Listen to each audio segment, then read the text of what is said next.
अस्सलाम वालेकुम, मैं आपका बबलू लाहौरी। भाई आज मेरे पास है टेक्नो का रिसेंटली लॉन्च कैमन 30। अब ये 63,000 रुपये की प्राइस पे लॉन्च किया टेक्नो ने, और ऑब्वियसली मार्केट में डिस्काउंट के साथ ही मिल रहा है क्योंकि माफिया तो आप लोगों ने बैंड बजा दी हुई है। तो ऐसा ना किया करो यार, रहम खाओ थोड़ा माफिया पे। तो बहरहाल क्वेश्चन एक ही है, क्या इस फोन को बाय करना चाहिए, ये फोन वर्थ इट है अपने प्राइस टैग के हिसाब से? तो आज के सिंपल से रिव्यू में मैं सब क्लियर करने वाला हूँ।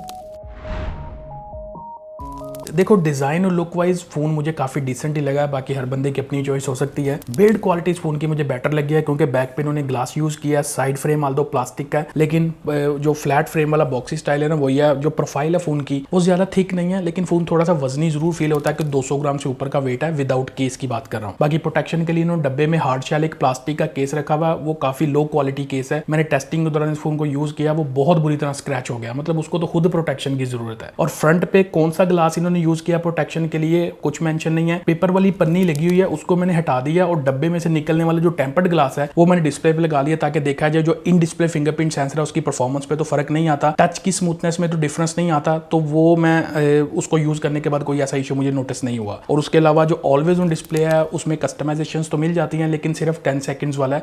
तो ये थोड़ी सी डिसअपॉइंटमेंट है कि परमानेंट वाला पता नहीं क्यों नहीं दे रही है लोग। जो हैप्टिक फीडबैक है इसका नॉर्मल वाइब्रेशन वाला है, आई थिंक बजट के हिसाब से उसको भी इंप्रूव करना चाहिए था इनको। और बाकी एक चीज अपने माइंड में रखना, कोई भी आईपी रेटिंग नहीं है इस फोन के अंदर, तो पानी वानी के नजदीक भी मत जाना इस फोन को लेके। डिवाइस के ऊपर वाली साइड पे इन्होंने एक आईआर ब्लास्टर दिया हुआ है जो इस रेंज के कभी किसी टेक्नो फोन में मैंने नहीं देखा था। तो बहरहाल रिमोट से चलने वाली जो डिवाइसेज है वो कंट्रोल हो सकती हैं। उसके अलावा ट्रिपल कार्ड स्लॉट है, 2 सिम के साथ माइक्रो एसडी कार्ड भी आप लगा सकते हो, और इसका जो ऑडियो जैक है वो नीचे वाली साइड पे मिलता है। डिस्प्ले के साथ जो मेरा एक्सपीरियंस है, एक तो बड़े साइज का एमोलेड पैनल है 6.78 इंचेस का, 120 हर्ट्ज का हायर रिफ्रेश रेट भी है, चलने में भी स्मूथ थोड़ा फील होता है, और कंपैरेटिवली मुझे टच रिस्पॉन्स इसका थोड़ा बेटर लगा प्रीवियस डिवाइसेज में से। और दूसरा ये है कि बिंदी वाला पंच होल है, जो बेजल्स हैं वो थोड़े से प्रोमिनेंट है, मतलब थोड़े से थिक बेजल है। अगर आप कंपटीशन में देखते हो तो कुछ ब्रांड आपको इससे भी पतले बेजल्स दे रहे हैं, तो थोड़े से आपको यहाँ पे फील होंगे। ब्राइटनेस के निट्स तो नहीं मेंशन किए हुए कंपनी ने, लेकिन फिर भी मैंने इसको आउटडोर में तेज रोशनी में भी यूज करके देखा तो विजिबिलिटी वहां पे ठीक रहती है। लेकिन ओवरऑल अगर मैं मल्टीमीडिया एक्सपीरियंस की बात करता हूँ, देखो HDR का सपोर्ट इस फोन में नहीं है, वाइड वन L1 का सपोर्ट है। तो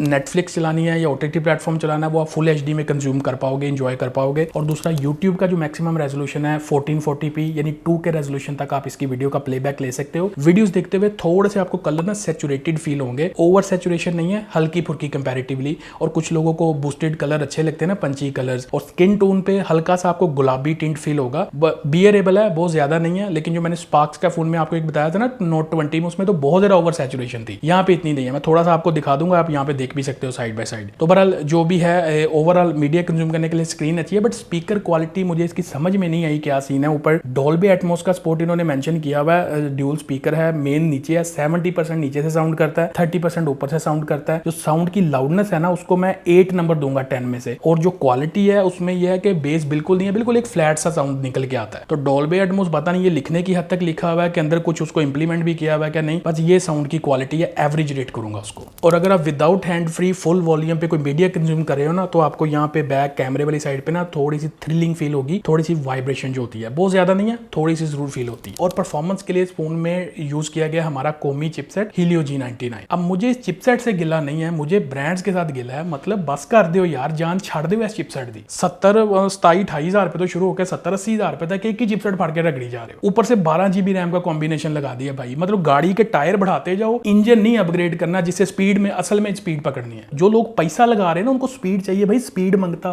ये रैम शैम नहीं मांगता। रैम 8 GB भी बहुत है। मतलब क्या करें इससे? टेक्नो 38,000 रुपए में पोवा 5 Pro 5G में एक बेटर हार्डवेयर दे रहा है, Dimensity 6080 का। अब यहाँ पे आगे फिर वही हरकत कर दी है इन्होंने। एक अंडर पावर्ड हार्डवेयर है इस प्राइस कैटेगरी में, इसको जस्टिफाई नहीं किया जा सकता। ऑल्दो चलने में day to day task handle कर लेता है, लेकिन प्राइस के हिसाब से चीजें होती है ना, तो वो यहाँ पे ब्रांड कुछ नहीं कर रहे। फोन को यूज करते हुए कोई भी एनिमेशंस पे काम नहीं किया हुआ, जो जेस्चर एनिमेशंस होती हैं जो एक यूजर एक्सपीरियंस को और स्मूथ बनाती हैं, मतलब वो भी यहाँ पे नहीं है। आपने पोवा 5 Pro 5G वाले फोन के अंदर वो इंक्लूड की हुई है, यहाँ पे आपने इंक्लूड नहीं की। मतलब ये है कि आप इंक्लूड कर सकते हो लेकिन करना नहीं चाहते। गेमिंग अगर आपने करनी है 40 FPS एज यूजुअल जो ये G99 हैंडल करता है। जायरो हार्डवेयर वाला, तो वहाँ पे कैजुअल से गेमिंग आप कर सकते हो, डे टू डे टास्क भी हैंडल कर लेगा, लेकिन प्राइस के हिसाब से एक वैल्यू फॉर मनी हार्डवेयर नहीं है ये। बाकी फोन को यूज करते हुए जिसकी बैटरी लाइफ है वहाँ पे मुझे कोई शिकायत नहीं है। 5000 mAh का एक बैटरी सेल है, स्टैंडर्ड के हिसाब से बैटरी कैपेसिटी ठीक है। मेरे नॉर्मल टू मॉडरेट टाइप के यूज के अंदर जहाँ पे मैं 120 हर्ट्ज पे रख के यूज कर रहा था और मैं डेटा कनेक्शन हॉटस्पॉट सारा मिक्स टाइप का यूज होता है मेरा, तो उसमें मतलब 6-6.5 घंटे या इवन 7 घंटे तक भी मुझे फोन ने स्क्रीन ऑन टाइम प्रोवाइड किया। और अगर आप ऑटो स्विच पे रिफ्रेश रेट रखते हो, थोड़ा सा लाइट यूज भी है, तो 1.5 दिन तक भी जा सकता है। माइंड में रखो कि 1 दिन बैटरी बैकअप आराम से मिलेगा। दूसरा 70 वाट की इसके अंदर जो चार्जिंग दी हुई है उसको मैंने कई दफा चार्ज किया, मैं 2 दफा का चार्जिंग टेस्ट आपको दिखा देता हूं, दोनों के रिजल्ट डिफरेंट है। टेक्नो क्लेम करता है कि 45 मिनट में ये चली जाती है 0 to 100, लेकिन टेम्परेचर पे काफी डिपेंड कर रही होती है चीजें। एक दफा मैंने ठंडे एनवायरमेंट में चार्ज किया तो 52 मिनट में 100% हो रही थी। दूसरी टाइम मैंने दोपहर के टाइम चार्ज किया, थोड़ा सा एनवायरमेंट आपको पता गर्म होता है, तो 1 घंटा ले रही है। तो चार्जिंग टाइम थोड़ा बहुत ऊपर हो सकता है, 1 घंटे के आसपास इसको 0 to 100 चार्ज कर देती है और बैटरी लाइफ मुझे सेटिस्फैक्टरी लगी है। अब जो सॉफ्टवेयर एक्सपीरियंस है फोन का,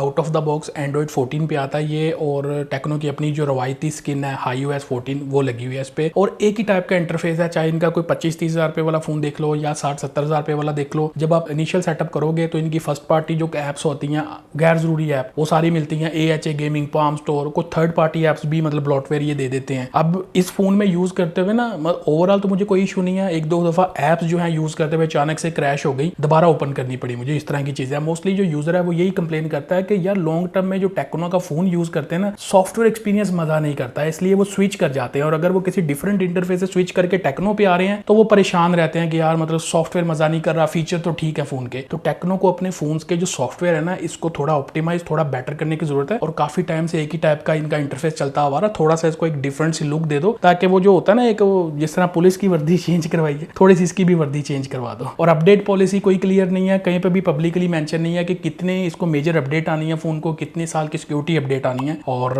हालांकि ये चीज बड़ी कंसर्निंग होती है जो यूजर बाय कर रहा होता है फोन उसके लिए, कि वो देख रहा था भाई अपडेट्स का क्या सिनेरियो। तो अपडेट पॉलिसी बिल्कुल क्लियर नहीं है, मुझे कहीं पे भी नजर नहीं आई। तो अभी के लिए तो सॉफ्टवेयर एक्सपीरियंस ओवरऑल ठीक चल रहा है, बट जो सूरत थी मैंने सारी बताई आपको। कनेक्टिविटी साइड पे आते हैं तो इस फोन की जो कॉल क्वालिटी है वो मैंने देखी है काफी बेटर है, क्योंकि ऊपर इन्होंने सेकंड नॉइस कैंसिलेशन माइक भी दिया हुआ है। उसके अलावा जो कॉल सेंसर है, प्रॉक्सिमिटी सेंसर कॉल्स पे बेहतरीन काम करता है, उसका भी इशू नहीं है। चुपके वाली जो कॉल रिकॉर्डिंग अक्सर लोगों की रिक्वायरमेंट रहती है ना, मतलब अपने बिजनेस पर्पस मामला जो है उनको रिकॉर्ड करने के लिए, तो वो इस फोन के अंदर आपको मिल जाती है। 4G प्लस का भी यहाँ पे एक स्टेबल सपोर्ट आपको मिल जाता है, तो डेटा कनेक्टिंग की स्पीड्स भी अच्छी आती हैं। मोर ओवर इस फोन में आपको वोल्टी का सपोर्ट भी मिल जाता है, वाईफाई कॉलिंग का भी सपोर्ट मिल जाता है, NFC का भी सपोर्ट अवेलेबल है, OTG वगैरह भी चल जाती है। तो कनेक्टिविटी वाली जितनी भी ऑप्शंस है ना, उन सब की गेम ऑन है इस फोन में। अब देखो टेक्नो की कैमन सीरीज है, और कैमन सीरीज पे टेक्नो कैमरा को थोड़ा सा फोकस में रखता है। बैक साइड पे गोल मॉड्यूल नजर आ रहा है, इसमें 4 सेंसर है, काम वाला एक ही है, बाकी 2 रेलो कट है। तीसरे के लिए जगह बनाई थी, लगाया नहीं, उसमें OIS लिख दिया इन्होंने। तो खैर ये जो मेन सेंसर है ना, डे टाइम के ऊपर मैंने फोटो ट्राई की है, मतलब डिटेल्स अच्छी हैं फोटो में, डे टाइम के ऊपर अच्छी डिटेल्स भी लेता है, HDR भी अच्छा है, लाइट कंट्रोल भी काफी बेटर रहता है। ट्रिकी HDR कंडीशन में थोड़ा सा एक्सपोजर को डार्क कर जाता है समटाइम, लेकिन मोस्ट ऑफ द केसेस में डिटेल्स को अच्छा बैलेंस कर लेता है फोटो में। जो स्किन टोन्स है वो भी क्लोज टू नेचुरल कर देता है आफ्टर पोस्ट प्रोसेसिंग। 1x की फोटोज के साथ 2x की भी फोटोज आप ले सकते हो, उसमें भी डिटेल ठीक है, और 2x पोर्ट्रेट भी आप ले सकते हो। 2x पोर्ट्रेट में ये है क्योंकि वो मेन सेंसर ले रहा होता है, टेलीफोटो से नहीं ले रहा होता, तो हल्का सा जूम करके देखोगे सॉफ्ट आपको नजर आएगा, लेकिन एज डिटेक्शन ठीक है, ब्लर इफेक्ट ठीक है, थोड़ा आई प्लीजिंग टाइप का लगता है। तो यस, डे टाइम के ऊपर इसकी जो फोटोग्राफी है वो मुझे अच्छी लगी है बैक साइड से। और इंडोर लो लाइट में मैंने बैक कैमरा की फोटोज ट्राई की और वहां पे भी सरप्राइजिंगली बेटर डिटेल प्रोड्यूस कर रहा था इसका कैमरा। और मैंने आउटडोर में जो इसका नाइट फोटो शूट है उसमें भी कुछ फोटोज को ट्राई किया। नॉर्मल मोड वगैरह फोटो लेते हो तो फोटोज में काफी ग्रेन्स और काफी नॉइस नजर आता है, लेकिन जैसे ही आप सुपर नाइट मोड को ऑन करते हो ना, तो यह है कि बहुत ज्यादा एक्सपोजर को ब्राइट भी नहीं करता और ओवर शार्प भी नहीं करता, बैलेंस करके डिटेल्स को रिस्टोर कर देता है। तो यस, नाइट में भी इसका जो कैमरा है वो बेटर डिटेल्स प्रोवाइड करता हुआ मिला मुझे। फ्रंट सेल्फी 50 मेगापिक्सल की रखी है इन्होंने, और अगेन डे टाइम के ऊपर मैंने फोटोज कैप्चर किया और सेल्फी में भी मुझे अच्छी डिटेल मिल रही थी। जो पोर्ट्रेट हैं वो भी अच्छे आते हैं, एज डिटेक्शन भी ऑन पॉइंट थी, ब्लर इफेक्ट भी ठीक था, स्किन टोन्स पोस्ट प्रोसेसिंग के बाद काफी अच्छे से मैनेज कर लेता है। वैसे व्यू फाइंडर में जब आप देख रहे होते हो ना, थोड़ी सी फीकी फीकी लग रही होती है, लेकिन पोस्ट प्रोसेसिंग से उसमें जान डाल देता है। तो यस, पोस्ट प्रोसेसिंग पे टेक्नो ने काम किया हुआ है। तो सेल्फी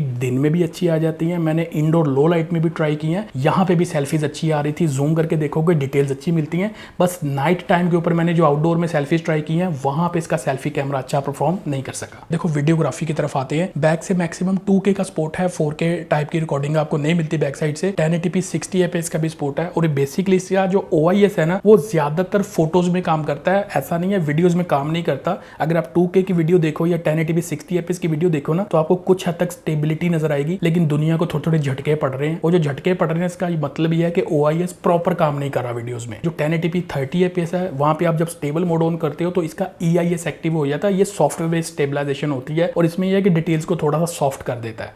तो ये यहाँ पे वीडियोग्राफी बैक साइड से सिनेरियो है। फ्रंट पे अगर आप आते हो तो यहाँ पे आपको वही 2K रिकॉर्डिंग मैक्सिमम मिलती है। डिटेल्स ठीक है, फोटो अपना वीडियोस में लाइट कंट्रोल भी बेटर है, बट अगेन दुनिया हिल रही है तो वो वीडियोग्राफी वाला जो चस है ना वो नहीं आता। तो बेसिकली अगर मैं इसको सम अप करूँ ना तो ये एक फुल फ्लैज कैमरा फोन नहीं है। कैमरा इसका फोटोज के लिए अच्छा परफॉर्म करता है, वीडियोग्राफी में इसको मैं काइंड ऑफ एवरेज रेट करूंगा। अब देखो कुछ फाइनल कंक्लूजन पे आते हैं। वैसे तो मैंने हर चीज वीडियो के अंदर डिटेल में मेंशन कर दी, प्रोज एंड कॉन्स, लेकिन स्टिल इस फोन को मैं प्रोज एंड कॉन्स में डिवाइड कर देता हूं ताकि आपको मजीद आसानी मिल जाए। प्रोज वाली साइड पे जो मैंने चीजें हाईलाइट की हैं उनको तो देखना ही है आपने। जो कॉन्स वाली साइड पे मैंने पॉइंट मेंशन किया उनको थोड़ा गौर से देख लेना, क्योंकि अगर उन पे कंप्रोमाइज आप कर सकते हो फिर ही आप इस फोन की तरफ देखना। लेकिन अदरवाइज मैं आपको यही कहूंगा कि ये फोन इवन 60,000 रुपए की प्राइस पॉइंट पे भी जस्टिफाइड नहीं है। मतलब ओवर प्राइस्ड फोन है और चीजें कुछ अच्छी भी हैं इस फोन के अंदर, लेकिन अगेन वो चीजें आती हैं प्राइस के हिसाब से जजमेंट देनी होती है। तो मेरे हिसाब से ये फोन 50,000 रुपए से ऊपर का फोन नहीं है। अगर ये इनवॉइस आती है इसकी 50,000 रुपए पे आपको 45, 46, इवन 47 तक मिलता है, डेफिनेट आप इस फोन की तरफ जाओ। इतने पैसों के हिसाब से आपको एक अच्छी वर्थ देगा, लेकिन मौजूदा जो इसकी प्राइस है वहां पे ये जस्टिफाइड नहीं है। तो मैं आपको यही सजेस्ट करूंगा कि बेटर है कि प्राइस कट का वेट करो और प्राइस कट होते फिर ले लेना, या फिर अगर आपको कहीं पे कैमन 20 Pro मिल रहा है 45,000 रुपए की रेंज में, वो बेटर वर्थ दे रहा है कंपैरेटिवली दिस वन। और अगर आप स्लाइटली यूज में चले जाते हो उस फोन में 40,000 रुपए से नीचे ले लेते हो तो वो तो फिर आपका एक और मतलब बोनस प्लस वाली सूरत हाल है आपके लिए। तो कैमन 20 Pro देख लेना, और अगर ये फोन प्राइस कट के बाद 50 के नीचे आता है फिर इस फोन की तरफ जाना। अभी ये फोन मैं आपको रिकमेंड नहीं कर रहा। आई होप कि चीजें आपको क्लियर होगी होंगी। वीडियो अच्छी लगे तो लाइक शेयर सब्सक्राइब के साथ बेल आइकन दबा के जाना। मैं मिलता हूं नेक्स्ट वीडियो में। Thanks for watching. Allah Hafiz.